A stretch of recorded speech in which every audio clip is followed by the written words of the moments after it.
Hi, I'm Mike Binney, head men's golf coach at Bucknell University, and welcome to another episode of Swingin' into Summer. All right, today we're going to talk about the short game. Obviously, golf is not a game of perfection. It's a game of misses, and as you can see here, we're a little bit off the green. So today we're going to be talking about how do we manage our short game when we miss the green? How do we get up and down?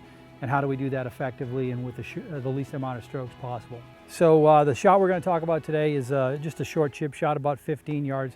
Most players are going to probably go to their lob wedges, which is what I have in my hand here today.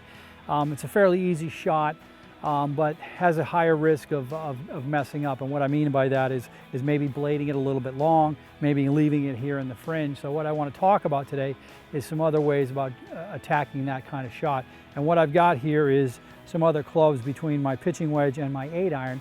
And what I like to do is look at the distance that I have to cover from the ball to the fringe, and I like to use a club that's going to cover that distance and then start rolling as quick as possible.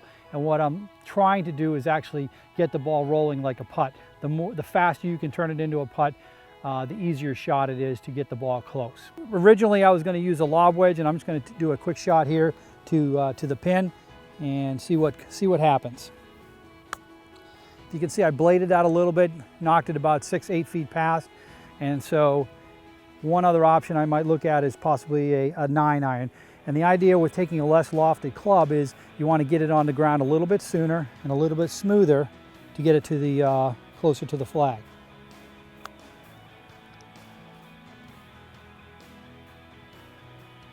Not too bad, eh? Okay, here's another shot with the 9-iron from a different angle.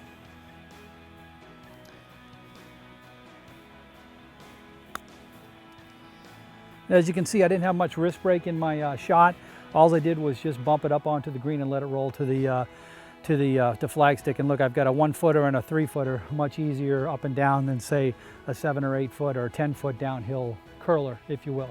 Okay, for this shot, we're going to go with an 8-iron. The reason we're going to use an 8 over a 9 is we're going to go to the second pin here. It's a little bit longer shot, so you want a little bit less loft just to get the ball out there a little bit further and get it rolling towards the hole. And every golfer is going to be different. Everybody's going to feel more comfortable with one club or another, but this is just the way I go ahead and practice these short shots. Get up there. Oh, not too bad. So you can see, depending on the distance to the flag, the amount of grass that you've got to cover in the rough before you get to the green will equal what club you're going to be most comfortable with when you're attacking that pin, trying to get up and down and lowering your score. So thanks again for tuning in to another episode of Swingin' into Summer, and I really hope to see you out on the course this summer.